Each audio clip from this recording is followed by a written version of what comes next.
सिर्फ एक दलित के बेटा को रिस्टिकेट कर सकते हैं, निलंबित कर सकते हैं, दलित के बेटा के सामने आप दहाड़ सकते हैं।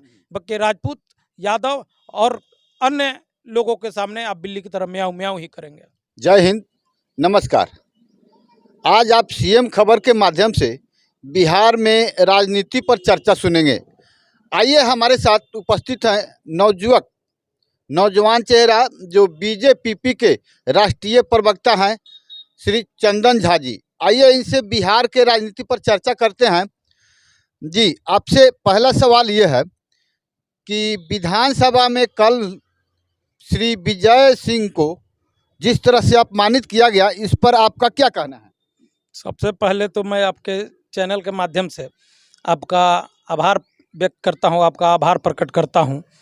और कल जिस तरह से उप मुख्यमंत्री का शर्मनाक बयान था, संवैधानिक पद पर बैठे बिहार विधानसभा में प्रतिपक्ष के नेता श्री विजय कुमार सिन्हा जी को बेशर्म कह करके जिस तरह से उन्होंने परिभाषित किया, ये साफ दर्शाता है कि उनके पास नैतिक समझ की कमी है।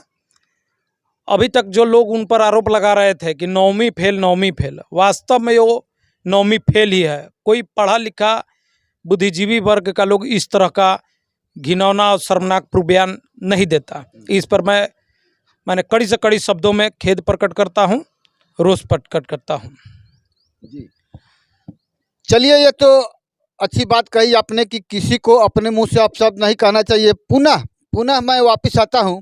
ये बिहार में एक नया चर्चा चल रहा है, ये बवासीर पर। ये किसके लिए, कौन सा क्या बवासीर है, इस पर आप कुछ प्रकाश डालना चाहेंगे? देखिए, ये तो तेजस्वी जी और तेजस्वी जी के सेनाओं ने आवाज़ निकाला कि बवासीर ऑफ बिहार, बवासीर ऑफ बिहार।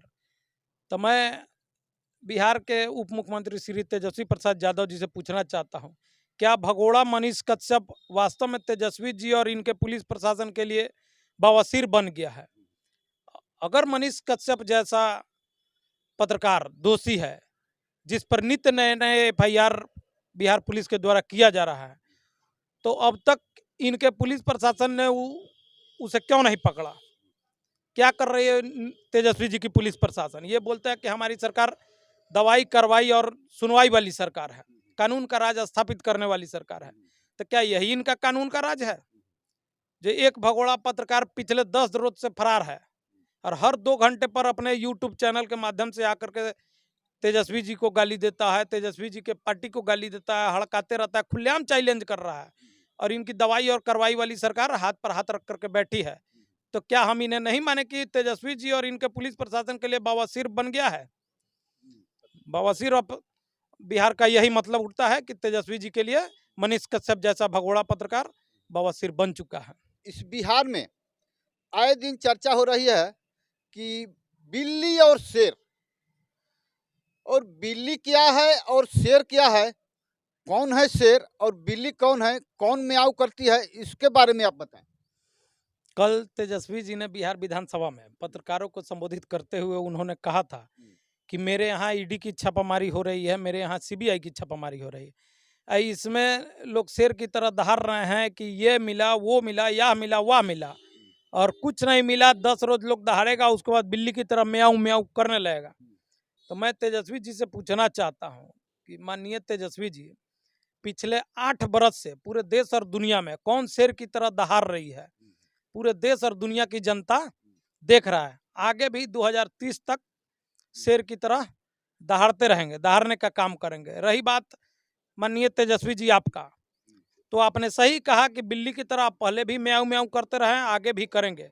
इतना ही आपको दहाड़ने का शौक है।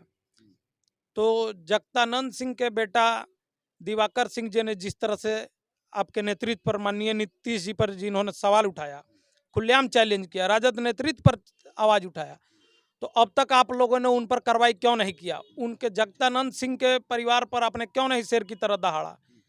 आप और आपके पूरे परिवार वहां बिल्ली की तरह म्याऊं म्याऊं कर रहे हैं, वो पूरे बिहार की जनता देख रही है। अभी अभी पिछले साल जगतानंद जी के छोटे बेटे विनीत सिंह जी ने राजद नेतृत्व तेजस्वी जी पर सवाल उठाया था, लालू जी पर सवाल उठाया था, राजद की नीतियों पर सवाल उठाया था, और खुलेआम इनके नीतियों पर जूते मार करके जदयू में जाकर के ज्वाइन कर लिया। आज गया स्नातक निर्वाचन क्षेत्र से माने राजद को उम्मीदवार नहीं मिल रहा था, तो उसी विनीत सिंह को इन्होंने पैर पकड़ करके निहोरा किया, गिड़गिड़ाया। उसके बाद में बुला करके उनको विगत दिनों 2 दिन पहले उनको टिकट दिया गया। क्या आप उनके पास बिल्ली की तरह म्याऊं म्याऊं नहीं कर रहे हैं? कल पातेपुर के माननीय विधायक दलित के बेटा को आपने 2 दिनों के लिए बजट सत्र से रिस्ट्रिकेट कर दिया।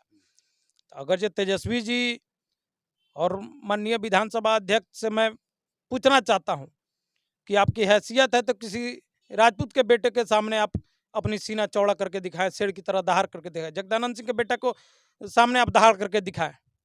आप नहीं दहाड़ सकते। आप सिर्फ एक दलित के बेटा को रिस्ट्रिकेट कर सकते हैं, निलंबित कर सकते हैं। दलित के बेटा के सामने आप दहाड़ सकते हैं, बाकी राजपूत, यादव और अन्य लोगों के सामने आप बिल्ली की तरह म्याऊं म्याऊं ही करेंगे।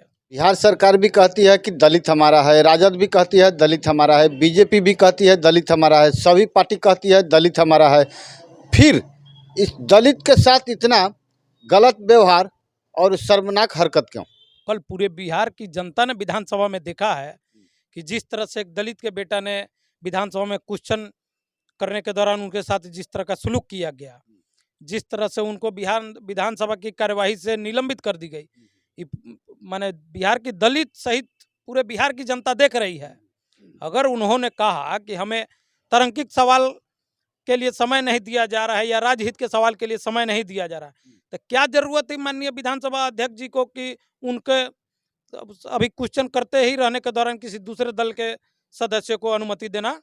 तो क्या अभी बिहार में यही चल रहा है कि जो सच्चाई पर आवाज़ उठाते हैं उनको दबाने के लिए ये जो षड्यंत्र बिहार में चल रहा है, आप बता सकते हैं कि ये बिहार आगे जाके कहाँ डूबने वाला है? ये बिहार तानाशाही के खिलाफ चल रही है। जो बिहार में सच्चाई के पक्ष में आवाज़ उठा रहे हैं उन पर ये सरकार लाठी डंडों से प्रहार करके अपने पुलिसिया हथकंडा अपना करके उसको दबाने का काम किया जा रहा है, रोकने का काम किया जा रहा है। चाहे आपके पत्रकार भाई हो या दलित का बेटा किसी सदन के सदस्य हो या जो भी लोग हैं, इस सरकार के खिलाफ जो भी आवाज़ उठाएगी उसकी आवाज़ को कुचल दिया जाएगा। बहुत दुखद बात है। चौथे स्तंभ, इसे यदि दबाने का प्रयास किया जाए तो इसे आप कौन सा सरकार संज्ञा देंगे? इस सरकार को तो ये तो भादों में इस सरकार का गठन हुआ है और आप तो जानते हैं कि सनातन धर्म में हिंदू रीति रिवाज के अनुसार भादों के ब्याह और खरमास के ब्याह टिकता नहीं है। ये तो सरकार माने चंद दिनों की मेहमान रह गई है। नीतीश जी का कुर्सी डगमगाने लगा है। नीतीश जी खुद भागे भागे कर रहे हैं। कब नीतीश जी पलट जाएं, आदरणीय पलटू चाचा, इसकी कोई गारंटी नहीं है।